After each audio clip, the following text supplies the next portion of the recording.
今天天气特别冷，我们来分享一款简单又 Q 弹的小点心。准备20克瑶柱，用温水给它泡发。接着再准备一根萝卜，刨去皮，洗干净之后擦成细丝。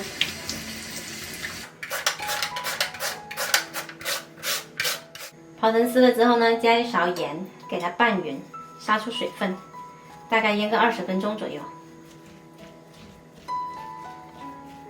瑶柱泡发了之后呢，我们用手稍微给它撕碎一些，然后我们再用小火把它稍稍炒香，加一点点洗干净的虾皮，把水分炒干炒香就可以离火。萝卜杀出来很多水，我们把这个水分给它挤干。挤干水了之后打散，把我们的虾皮跟瑶柱放进来。来一点胡椒粉增香，再来一点点食用油，最后加1大勺淀粉，给它抓匀。接着我们就可以给它团成丸子了。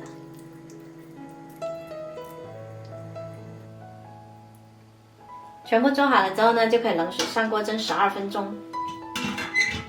然后我们来调一个酱汁，准备蒜末跟辣椒圈，泼上热油，淋上生抽，搅匀就可以啦。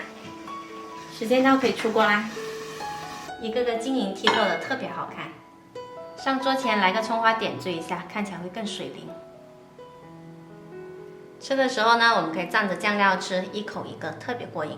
喜欢的朋友你也收藏起来试一下吧。